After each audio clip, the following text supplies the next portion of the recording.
So starting with the school year, guys, once we're trying to get ready for contracts and offer letters and folks that are going into the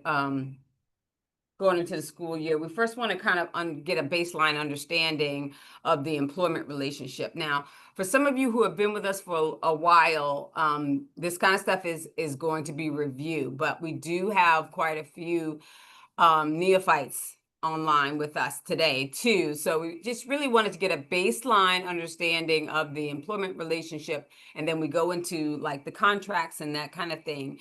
So kind of bear with me if you've been through this before, but we just want to make this presentation as comprehensive as possible. So starting with the employment relationships, we're going to start with talking about at-will employees versus contract employees.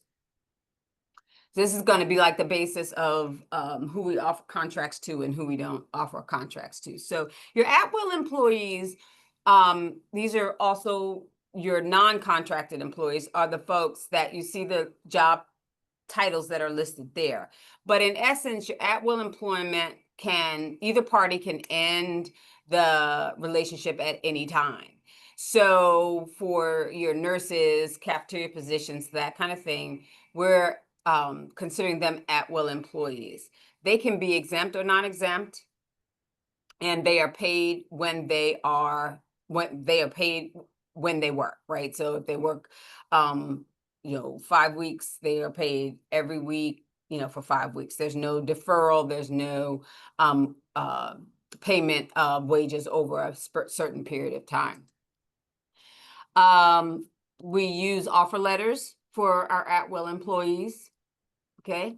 We also use at-will employees that are returning for year after year. Usually we do a letter of understanding for them. So that might have already gone out in your area. So you have an at-will employee like a school nurse who's maybe not contracted, once the school year ends, or sometime probably in the spring, the principal will present with them a letter of understanding saying, yeah, we're going to continue your relationship into the next year. This is all of the templates for these letters are available for us on Freshdesk. I think you all kind of know that, and so that you can see where we're how we kind of manage this at-will employees. It's a typical offer letter on your letterhead saying this is your job, this is how much you're getting paid, and all of that stuff. So we kind of have that there. This is true of at-will employees. If you aren't sure about whether or not your employees, when you're going to give them the offer letter, are exempt or non-exempt, I wanted to spend a little bit of time talking with you about that. So if an employee is exempt, that means they're exempt from overtime pay requirements. So that means that if an employee is exempt, then you've agreed to pay a salary for them, and they will make that salary regardless of the number of hours or how long it takes them to complete the job, right? This is something too that I kind of really wanted to impress upon you all, and I know that I probably have sung this song many, many, many times, but the function of designating someone as exempt or non-exempt hourly or salary is not a choice. It's something that's dictated by law. It's not dictated by what the employee prefers or what the location prefers. It's something that's dictated by law. So, there are some jobs that are just inherently going to be an exempt positions, and there's some jobs that are inherently going to be non-exempt positions. And we don't ask you to memorize that or figure that out. We have some handy dandy worksheets to kind of help you designate positions as such, but just wanted to make sure that you know that it's not a choice. It's something that's dictated by law. So to that end, determining your exemption status. See, the job class worksheet that we provide for you will let you know what the exemption status is for an employee. And in order for an employee to be exempt, and again, exempt means exempt from overtime pay, they have to meet two criteria. They have to meet the duties test and they have to meet the salary test. The duties test is based on what they're doing, what their scope of their responsibilities are. It could have to do with if they have supervisory responsibilities or not, that kind of thing. And the salary test is how much money that they're going to make in a week. So in order for somebody to be exempt, that means that they have to pass both tests, which means that they have to pass both the duties test and they have to make at least $684 a week. If someone passes the duties test and they do not pass the salary test, then you cannot pay them as a salaried employee. You have to pay them as an hourly employee. It doesn't change their status. They're still exempt employees, but you have to pay them hourly.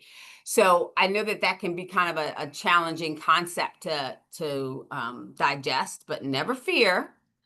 We have this handy dandy job class worksheet for you. And I know this might be a little bit difficult to see, but it is posted on Freshdesk and you can kind of get the details there. But I just wanted to share with you so that you could see that the job class worksheet works this whole thing out for you. So the job class worksheet puts together all of the job descriptions that you would encounter in your schools, in your parishes.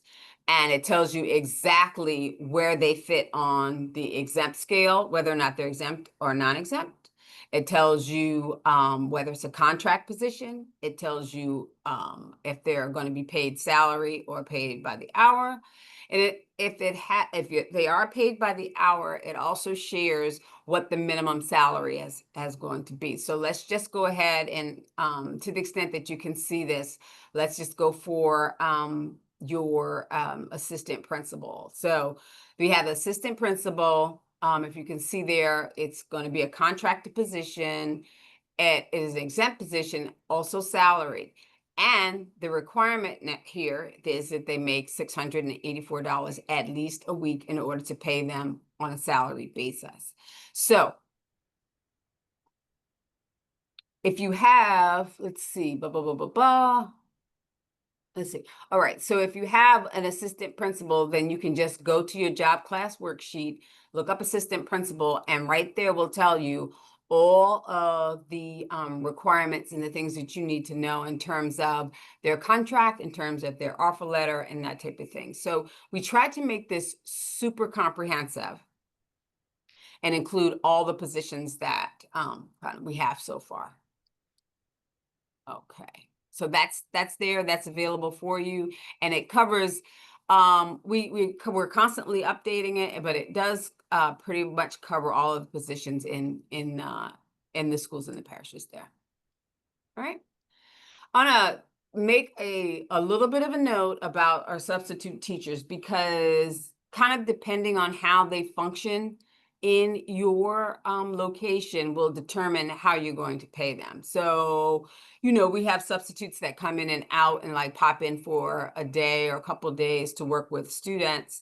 And generally those folks are paid on an hourly rate. Okay, so these are the people that you kind of have in your pool and you bring them in for a day and they're paid for all hours worked.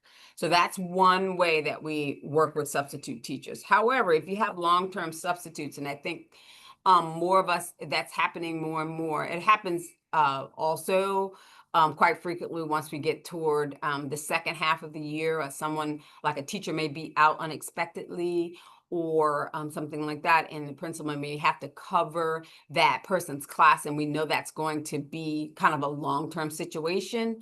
In that situation, we're going to treat these long-term substitutes more like, more rather like salaried employees, right? Because the long-term substitute is really doing the work of the teacher rather than just following the lesson plan. So we're gonna treat them like a salaried employee. And if you're confused about which one to select, you know, like I said, it kind of depends on the circumstances when we come to substitute teachers, but you can always give us a call and ask someone, Terry or myself in HR. We can try to get those questions answered for you. Okay. Next, let's talk a little about contracted employees. Our contracted employees are a group of folks that you see listed here. So those are most often, or all, you know, all folks that are in our schools. So we've got the heads of school, principals, assistant principals, teachers, that type of thing. These folks have a written contract and they are not employed at will. So I want to kind of pause here to make the distinction. It doesn't mean that people on contracts can't resign, because they certainly do. And it also doesn't mean that if you have a contracted employee, you can't they can't be terminated. That's really not what that means. What it means is that the two parties have come together and made an agreement saying, hey, you know, we're going to commit to each other for this school year, unless something different or an extraordinary happens. And I think I mean, you can understand why that would be, because during the school year, you want to have as much consistency as you can. So we offer contracts kind of as a security for the employee, as well as security for the school, so that they know that they can at some level depend on the folks that they've hired through contracts to work. Okay, so contracted employees, it talks about when what the span of the work year is going to look like, if they're going to be working 11 months, 10 months, 12 months. It also talks about whether or not they're going to, what they're going to be paid and how often, and that kind of thing. I think that if you are working on a contract, or rather you're going to offer a contract and we're not in the beginning of the school year, then we're going to have to contact HR in order to amend the contract somewhat, because the numbers are going to shift. But we'll get into that a little bit later. The next thing I wanted to talk about is the contracts themselves. And so this is just kind of an overview of the classification of the employees and what the contracts look like. So for your information, I'm not going to read all of these, but just so you know, and this is also a super, super good reference slide, okay? Because it has all of the different contracts laid out here, and it tells you who gets what contract and what the different variables of the contracts are, right? So for instance, looking at school counselors and student support counselors in the high schools, they can be offered 10-month, 11-month, or 12-month contract. Okay, they can be our 12-month employees, and so their contracts have to reflect that. So I just think this is a really, really good slide. Maybe if you even print this slide out and put it on your poster board, it kind of helps you as a kind of a quick reference, because you can see that based on the school year and the number of months that they're working, it's going to also dictate their start date. Okay. All right. So, generally, your exempt employees or your salaried employees your exempt employees are paid on a salary. I want to also stop here to point out that bona fide teachers, okay, this is the only really exception to the minimum pay. When teachers are on a contract, there is no contract minimum for teachers, okay? And so just to reiterate, so if you are a teacher, and bona fide means the primary duty is teaching, tutoring, instructing or lecturing in the activity of imparting knowledge, there is no minimum contract amount. So while other positions do have minimum contract amount in order to make them salaried, that is not the case with teachers. So I guess what I'm saying is that teachers do not have to pass the salary test in order to maintain exempt. That is not true for any other position, but except for teachers.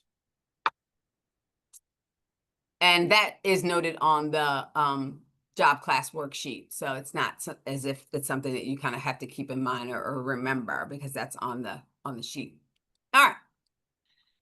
So for your teachers, librarians, and special educational specialists, their salary is paid over 12 months. Okay. So as you know, when you have a contracted teacher, they are paid over the course of 12 months.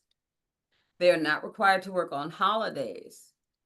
And but their salary is based on the number of contracted days that they are required to work. So if you are a contracted employee and you are a teacher and you're developing a contract for them, please know that their salary is based on, well, they'll be offered a salary, and they are also required to work a certain number of contracted days. All right. The number of contracted days is going to vary depending on a couple factors, right? It's going to depend on whether or not the employee is new and has participated in new employee orientation. It's going to depend on whether or not that employee is working a 5-day work week, because obviously that would impact the number of contracted days, okay? And it also depends on whether or not, that employee is starting at the beginning of the year or they're starting at some time after that.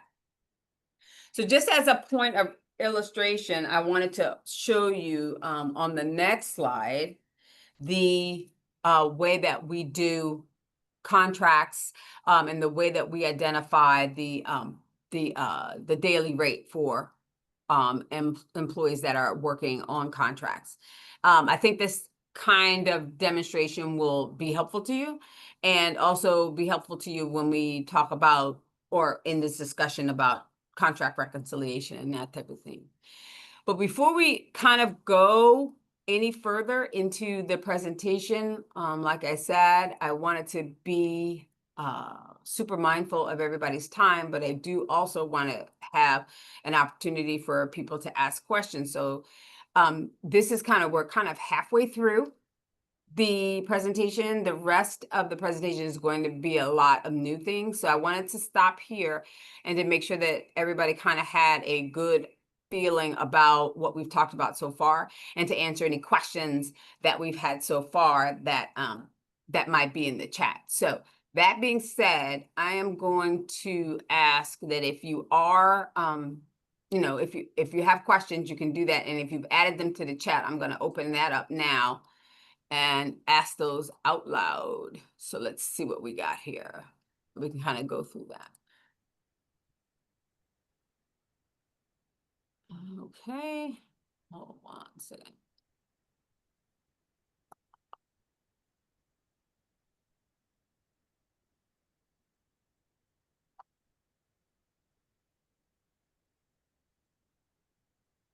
Okay.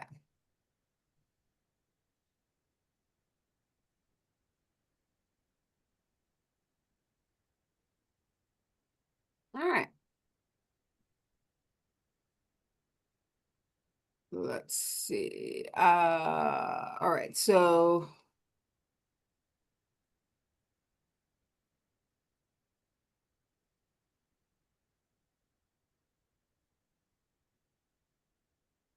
all right. So one of the questions was, how many days or months are considered long-term substitute?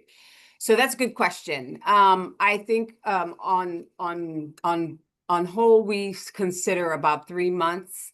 Anything longer than 3 months, a long-term substitute. I think also, but I'm going to ask I'll let Terry like chime in here if she has to comment about that. And then the follow-up question is, what would be the change to benefits if an employee goes from a regular substitute to a long-term substitute? Okay. Okay, so this is Terry. Hi, everyone. Thanks for allowing me to join in here. So that's a good question. So the answer to this is how many days or months are considered long-term? There is no absolute to that. So you really want to think more about the function than you think about the days. So is this person being hired or being placed in a position where they are actually becoming the teacher temporarily? You know, it's they're taking on all of those teachers' responsibilities. They're creating the lesson plans, they're parting the instruction, classroom management, meeting with parents, doing grading, all the things a teacher would do. So generally, that would probably be something that would be, you know, at least a week, if not longer. And it's generally to cover for teachers who have long-term absences because of disabilities or FMLA or a combination thereof. So really think about the function before you make the change. And then in terms of changing their benefits, that is really going to depend. So benefits are not issued based on someone's job title or job function, but rather on the regularly scheduled hours and the length of that assignment. So if you are moving somebody into a long-term substitute role that you know is scheduled to last 90 days or longer, then you should also be changing their classification to regular and full-time, and they would be entitled to those benefits, the appropriate benefits. If the long-term substitute role is not expected to be 90 days, it's something less, you would not change them. You'd leave them as they are as on-call occasional classification, unless at some point that arrangement changes. So I realize there's a lot of iffiness there, but don't think about the position as driving the benefits, but rather the hours and the regularness of it and the length. Okay. Dana, I also noticed that right above that, David had said that you had said, and I had noticed as well, that if an individual passes the duties test but not the pay test, that they're still exempt, but that's not correct. If they have to pass both in order to be exempt. So if a person doesn't pass both, that means they're non-exempt and they have to be paid by the hour for all hours worked and receive overtime after 40. So I think that was just a clarification. I think that was just a slip. Oh, cool. Thank you. And thank you, David, for pointing that out. Appreciate it. Okay. We have another question about long-term subs, and I think, Terry, you kind of covered this, but the question is, do you change it for long-term subs, do you change it to salary only for the time frame that they will be covering for a specific teacher? Example, a teacher who is on maternity leave up to 12 weeks. Right. So we have yes. The short answer to that is yes. So we have two different titles for subs. We have daily substitutes and we have long-term substitutes. And we could probably argue whether or not those are the best titles. But when you are, if you have somebody who's a daily substitute and they're going to serve as a long-term substitute, you would want to process a change that changes their job code to that long-term substitute role. And then in that case, provided you're paying them at least $684 a week, you would change their pay to salaried. And then once that assignment is over, if they're not moving into another coverage that's long-term, you would flip them back to the daily substitute. And I would highly encourage you that if you have long-term subs, and they're truly performing the work of the teacher, and you can pay them at least $684 a week, it is in your best interest at the school to do so. Because to keep them hourly would mean that you'd have to pay them for all the hours that they worked, including all those things that teachers typically do outside of the normal workday in the evenings and on the weekends. And obviously that could be a big drain to your budget. So just be mindful of that. Okay. Thanks, Terry. And then another question about substitutes. So the question is, do we need to ask for job offer letters to substitutes every year, or is it okay to keep the ones from previous years? So I think what the question is Mhm. from year to year, the school has a pool of Mhm. substitutes that they use. And I think the question is, do we need to reinforce that, or does that happen from year to year, or do we need to send them a new offer letter each year? I think Yeah. that's the question. I don't know that there's a school policy that requires it. I know there's not an overall diocesan policy.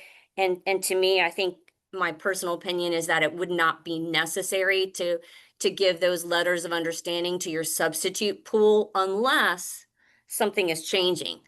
So if you're going to be giving a pay increase to your subs, one or all of them, then I think that that should be documented in that letter of understanding.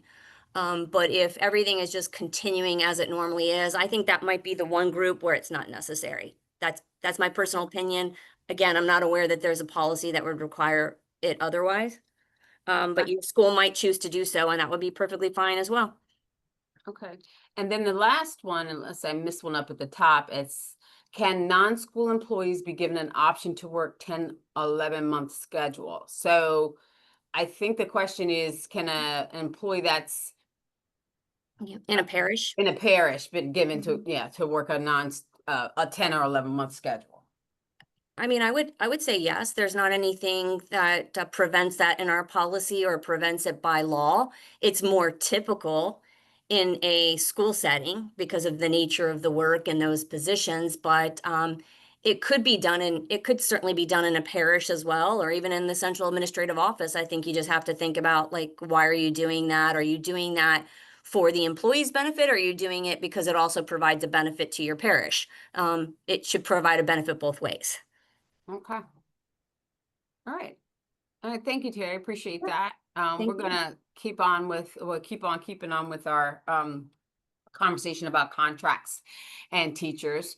So let's where we left off, we were talking about what the contract would look like and how it's predicated on what the daily rate might be. So I'm gonna just kind of do a quick demonstration of the math to show you all how we get the daily rate. And again, this is important for many reasons, but just so you'll know. So when a person that's on a contract, and I'm just going to keep on using teachers because they're the bulk, they get paid a certain salary over the course of the year, which is paid out in biweekly increments based on the contract, right? The amount that is paid in the biweekly increment will be reduced by the daily rate if that contracted employee is absent for a full day, and they don't have any leave to cover it. So the way you get to the daily rate is, as you can see, according to this slide, is you take, excuse me, the annual salary divided by the number of contracted days. And again, remember, the number of contracted days may be variable, okay? And you get the daily rate. So if this particular employee is absent for a whole day and they do not have any sick leave available, then you would decrement their biweekly salary by the daily rate, which is 206.19. I think this is pretty self-explanatory. You guys kind of know this stuff, but I really just don't think that you can say it enough, and then present this information to you in as many ways as we can, so that you can always refer back to it, because you have a lot of stuff to remember. And this is just kind of, well, our way of saying, listen, you don't have to remember everything, just refer back to our webinar and our slides. So I just wanted to make sure that you all were familiar with and know the math.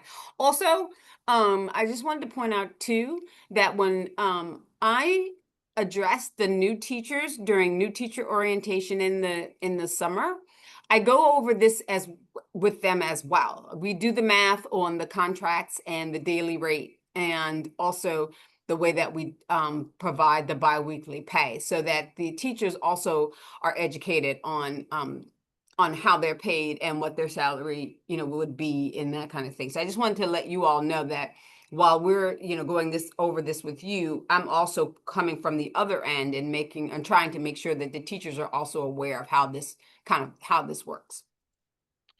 Okay, so each contract contains very important information, and you can see that that is listed here according to the bullets. What I will say now that I mentioned before, the effective date may be variable. The first day of work may vary. The number of contracted days certainly could vary, but not too much, right? So the Catholic schools, I think, gives a window of a week where they can have the teachers start working. It also has the employment classification, the contract amount, the number of pay periods, first and last date of the first and last check date. And again, if you have a teacher that's starting at the beginning of the school year, most of these numbers will be consistent, but that's not always the case, right? Because we go into August, September, October, and even November starting people for the school year. And so if that is the case, then obviously these numbers will change. So we have to kind of make allowances for that. So just wanted to point that out and let you know. So what's new for this year? Now we're getting into the new stuff and some of the information that we really wanted to make sure we shared with you going into the new year. So what's new in the contracts for this year is that we have implemented, or rather included in the contract, is a paragraph that talks about the probationary period for certain personnel. So you see here, and this makes sense when you really think about it. So you have people that are moving into new positions that in administration that they may not have had before. The contract provides for a 90-day probationary period. So in other words, if you have a head of school, a new principal, or a new assistant principal, they're going to have a 90-day probationary period if they are new to the school or they are new to the diocese. Or rather, when I say new to the school, I mean new to this position at the school. Let me be clear. So I think that this is a really good provision to put in the contract, because you might have someone that was promoted from, was a teacher and then was promoted to an administrator. There is a probationary period built into the contract for that, because it is a new position within the school. Not that they're new to the school, but it's a new position within the school. So I just wanted to point that out, that's included in the contract this year.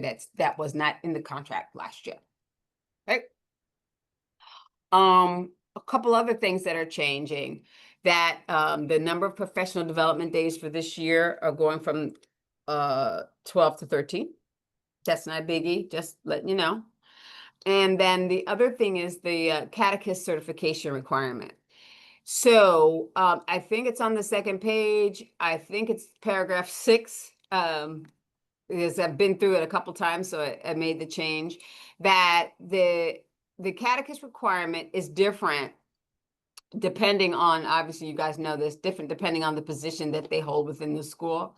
And so we changed the paragraph about the requirement to fit the position that the contract is representing. So all the contracts now said that the employee must, as a condition of employment, acquire the catechist certification required for the position within the required time period and maintain it thereafter. So, a teacher may have a different requirement than another school administrator, and it's just more specific, or rather, is more specific than saying you have to have the catechist requirement 101. It just allows you to have that kind of flexibility, so that depending on your position, you have to have the appropriate certification, and you have to get it within a certain time frame. So that was added into the contract, though. That was needed. Okay, and then what's super different or very unique this year is that the number of pay periods. So just because of the way that the calendar falls this year, there are going to be 27 pay periods if in the academic school year for paid employees who work 10 months and are paid over 12 months. So, and this is for our teachers. This is for our teachers. And our teachers are the largest population of employees that are on school contracts. So that's why we really wanted to go over this and address this with you, so that make sure that you were clear about how this changed. And it's just because of the way the calendar falls this year. I think the last time this happened was, Terry will correct me, but maybe 8 or 9 years back. And again, it's just the way the calendar falls this year. Contracted 10-month employees, mainly our teachers, are going to get 27 paychecks. So they're going to start on the effective day of the contract is going to be August 2nd. The last paycheck is going to be July 31st, and they're going to be 27 pays. Okay. So we're going to talk in detail about this a little bit more so that you all are comfortable with managing this. So the contracted salary is going to be exactly the same. So this does not impact what the contracted amount is going to be. But it will require some adjustments to make sure that we get the right number in Dayforce and that the employee gets paid the right amount. Okay. So what this means is, and I know you guys are way ahead of me on this one, is that just think about it. If you have an employee who is making let's just say you have an employee who is contracted for $50,000 and they did not receive a pay raise, and they're going to get $50,000 this year, and they're going to be contracted for $50,000 last year. Well, I mean, yeah. So that means that this year, if you're going to pay them over 27 pays, then their biweekly salary is going to be less. It makes perfect sense, right? But they're still making the same amount of money. I think that's intuitive to you, because you guys work with numbers and that makes sense to you. But it may or may not, click with the teachers, because they may just be thinking, they may just be looking at their biweekly gross and saying, oh, this number is different than it was last year. And why is that? So that's just really all we wanted to make sure that we went over with you, and that we make sure that we communicate that to the teachers as well. But to further illustrate, let's just look at a quick example, right? This example actually is in the case where a teacher is getting an increase from the 24-25 school year to the 25-26 school year. And there's still going to be an impact in their salary. So let's just take a quick look. So $50,000 is the contracted amount. And this is what the employee is making in their gross biweekly. This teacher now is going to get a 3% pay increase for the next school year. And though their salary is going to be $51.50, right? But now at $51.50, we're dividing it over 26 paychecks instead of 20. I mean, we're dividing it over 27 paychecks instead of 26. And so that is going to make their biweekly gross 1907.4. So that you can see by comparison, the teacher is going to get $15.68 less per paycheck over the course of the year. However, they're going to get one extra paycheck. So you see how the math works out, and you can definitely see that a teacher may come to you and say, hey, I got an increase. Why is my check less? Well, here's the reason why. And you know what? You can just print off this slide and just show it to them. Then they'll kind of understand. But anyway, just wanted to show you this example. Now, I wanted to show you too an example where the paycheck might be more. So let's look at it in a different scenario where the teacher still is was making $50,000, but in this scenario, they have a 4% increase in the next school year. Excuse me. In the next school year. So you take that 52,000 and divide it over 27 paychecks. Well, in this particular scenario, the employee is going to be making $2.85 more than their weekly pay for the previous school year. Well, in this scenario, you may have a teacher that comes to you, hey, I got a 4% pay increase, but my check only went up by $2.85. Well, the reason is because you did get the increase and you can demonstrate that they get increase, but now that increase is being spread out over 27 paychecks instead of 26. Again, I think this is pretty intuitive, but we don't want to make the mistake of just assuming that everybody would follow that logic or understand that. So we're demonstrating it to you so that you can demonstrate it to your teachers if they have questions. And I think too, it's just going to be necessary to make that to have that conversation, whether you're having it with your employees or whether your principal or other administrators are having it. I think it's an important conversation to have because, just get ahead of it. And in case there are questions, you can kind of address that. Okay. All right, guys. I hope you're doing okay. We're kind of rounding out, getting closer to the end here. And again, we're going to have time at the end to ask some questions, but I just wanted to let you know that we're going and we're on schedule. We're almost home. Okay, so couple things. When you're getting ready to key your data for your school employees, it's important you have a couple tools, right? So you have your contract. You also want to have your key day spreadsheet with you, right? And the key day spreadsheet is going to be posted on Freshdesk. I want to say to definitely make the point for everybody that's on board here is that really we give you these tools because we really want to make sure that the integrity of the information that goes into Dayforce is accurate. And we know that you all have a lot of activity during the summer. So we're trying to make it as easy as possible because doing it, putting in incorrect data, impacts so many things, right? So it's going to impact, how they're paid, what they're paid. It could impact their benefits and that type of thing. So we're really trying to provide as many tools as we possibly can to help you make this as easy as possible. So let's take a quick look at the key day spreadsheet. And again, for those of you who've been with us for a while, this is something you've seen before. But if you're brand new, and if you haven't gone through this cycle before, your key day spreadsheet is going to be your absolute best friend. So looking at the key day spreadsheet, this is what you do. You've got your contract, you've got your key day spreadsheet in front of you, and you're getting ready to key an employee. So let's just take a look at a preschool teacher you're going to key in. Let's look at the line that says preschool teacher. If you go to the key day spreadsheet, go to the hire tab, and I'll actually do a demonstration right at the end of this presentation. Either go to the hire or new hire tab. You're going to see preschool teacher there. It'll tell you everything you need to know about keying that employee.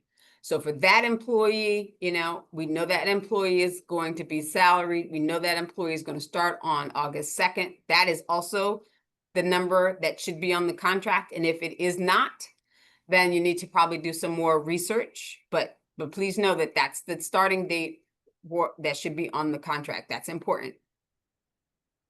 The number of paychecks in the contract should be 27.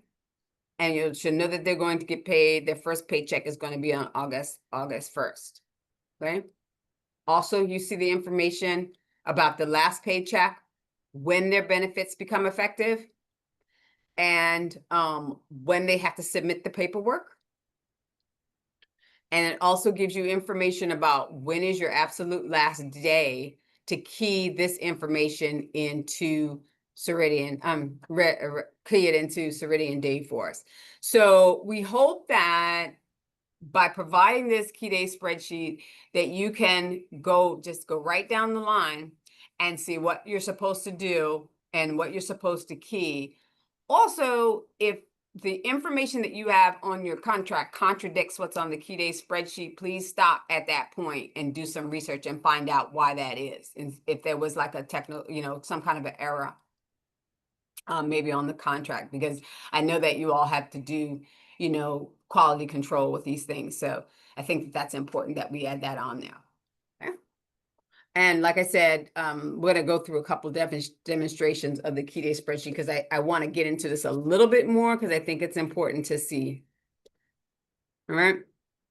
Now, what if you have a teacher who is going to be with you this year and they are going to be paid, like we talked about earlier, with 27 paychecks instead of 24, 26, yeah, 26. So we have to do a little bit of manipulation in order to get the right numbers to come out of Dayforce. And the reason is because Dayforce is going to automatically calculate a biweekly salary based on 26 paychecks. No matter what number of pay periods you put into Dayforce, Dayforce is going to do it over 26 pay periods regardless. So therefore, if you have a contract employee that is going to be paid for 27 paychecks, which we know is the case for this year, we have to manipulate the amount, or rather adjust the amount of the annual salary in order for the number of the biweekly pay to come out right. So super simple, guys. Don't break your brain. You don't have to, do a lot of math. We've done that for you. Super simple. We go to the key day spreadsheet, and this is one of the tabs in the key day spreadsheet. And again, I'm going to demonstrate this for you kind of at the end. You put in the contracted amount for that employee. So this is what they're going to be making over the year. You pop that number into your spreadsheet there. The number of pay periods is going to be 27. Again, this is just for our 10-month employees paid over 12. Okay. You plop that number in. So if you got an employee that's contracted for $60,000 a year, you put that number in, the annual contracted amount. The amount per pay is going to be calculated automatically for you. Okay, so that's the amount per pay that the employee is going to get over 27 pays. However, the number that you put into Dayforce for their annual salary is not going to be $60,000 a year. It's going to be $57,777.78. That is the way, because once you take that, because that is the way, the number that you have to put into Dayforce in order for the biweekly pay to equal what it's supposed to equal, which in this case is $2,222.22. Okay, so I want to make sure that you all saw this spreadsheet and that you understand why that's happening, because it may seem counterintuitive that an employee is making $60,000 a year, but what you're actually entering into Dayforce for the annual salary is going to be something less than that. But that's because we're having to account for the extra paycheck this year. Okay. So what I'm going to do now is I am going to change my share slide. Okay. And share a different slide with you, which is the actual key day spreadsheet. So let me see, where am I? I think I put it up here.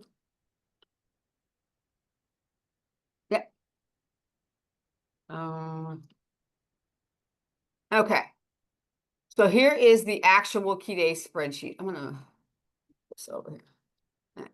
When you get your download this spreadsheet, I want to show you at the top, they're going to be, you're going to have different tabs, right? Okay, let's start at the beginning. Here's your key date spreadsheet. If you print all the pages, this is going to be the front page. All right. Now, we built this so that, again, trying to make it as easy as possible for you. When you do, if you look at the front, if you have the front page, which is an Excel spreadsheet, and you want to find out what the effective date of the new hire is going to be, you can just put in your variables into this yellow part right here, and it'll spit out what the number, what the start date is going to be. So let's just say, for instance, that we're going to have a pay change for a teacher, right? And they are working over 10 months, and they are paid 12 months salary, okay? And that their salary is deferred. The effective date of the action, which in this case is the pay change, is going to be July 25th, 2025. So this is also a quick way that you can kind of do a quick check to see what you're going to enter for an employee based on their circumstances. You can go back here and say, oh, no, that's not what I'm doing. Right now, I'm just going to hire a assistant principal, right? That's working. Oh, let's see, it's working 12 months. And let's see, they are, say, or something. So you have the effect. So right here, let's see. Let's do new role. So we'll do that, or not assistant principal. I think I want to do maybe a non-contracted. Yeah, let's do that one for a non-contracted position.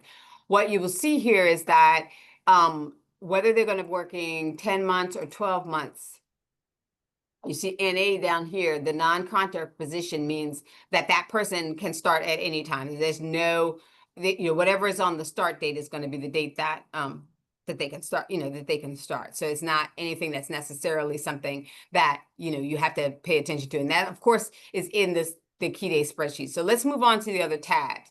So when you download the Key Day spreadsheet, you'll have a tab that says School Terminating. So this is the tab that'll tell you if you've got folks that are leaving at the end of the 24-25 school year, what and these are the positions, what that means, and what you're supposed to key into Dayforce. So that's what this one is. The Lay School tab is the one, this is your money tab. This is the one that you really want to focus on. This is going to be the one that's going to tell you what to key for all of the new hires or rehires that are in school and per their position. So you see up here, you have the teachers, preschool, librarians. You scroll down, you have the information again for your administrators. And again, it's going to tell you what all the dates are, whether or not there are minimums that you have to pay attention to. It's also going to tell you how many paychecks are going to be in their contract. Yep. It's also going to tell you when the first paycheck is coming and all of that. Okay. All right. Let's see. Then the next tab, well, no, next tab is pay changes. So here again, guys, if you have a situation where you have the teacher that's moving from, that's going to stay with you from one year to the next, and the only difference in their situation is that they're going to be moving, they're going to get a pay change, tells you the information about when you need to input that and what that looks like. Okay. Let's see. And then let's look. Okay, so here is the conversion slide for our employees that are working 20 or rather they're going to get 27 pay periods this year. Like I was demonstrating before, all you do is you take the contracted amount, and for this amount this year, for this example, I'm going to put in 65,000, right? Whoop, 1 0 too many. All right, push and put this one here. There we go. So you put in the amount, the contracted amount, and the spreadsheet is going to automatically calculate the per pay amount there for you, right? But also, like I said before, this is the number for the annual amount that you're going to key into Dayforce. And that number is going to get you the pay period amount that you're supposed to have. So that's just a really quick demonstration about how this works. Okay. All right.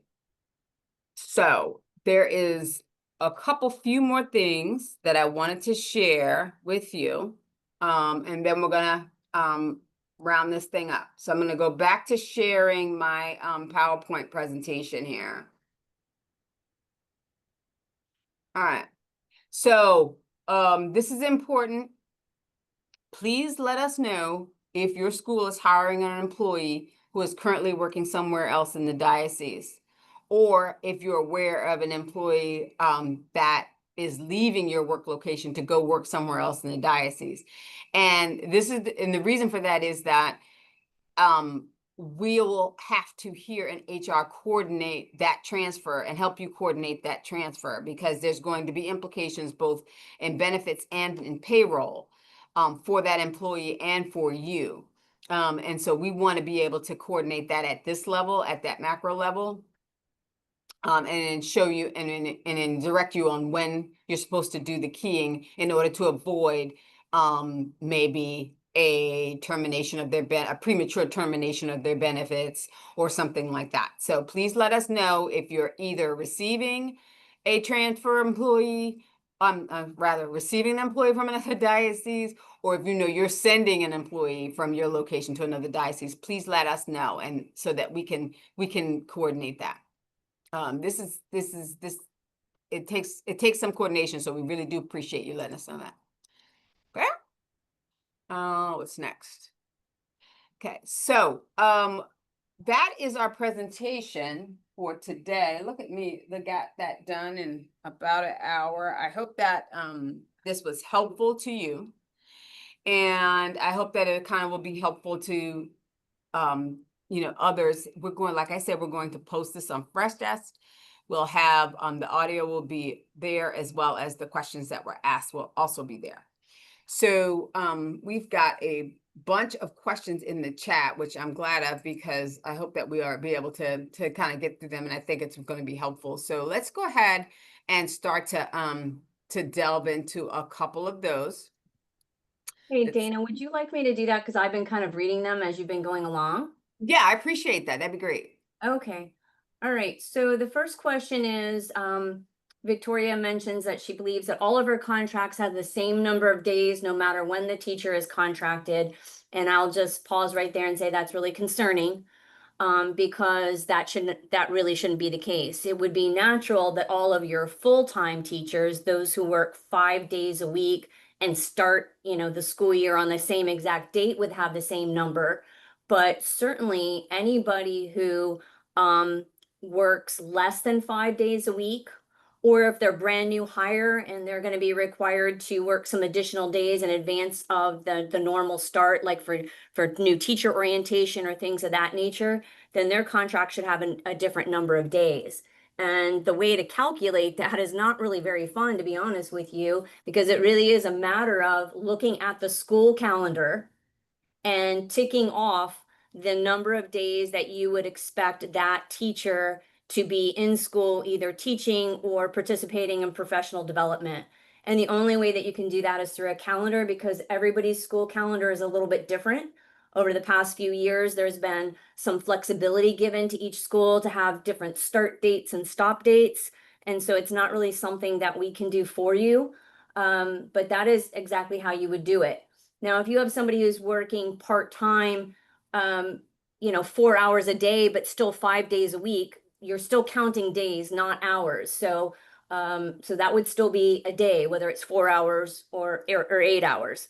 Where it gets tricky again is for those who aren't working 5 days a week.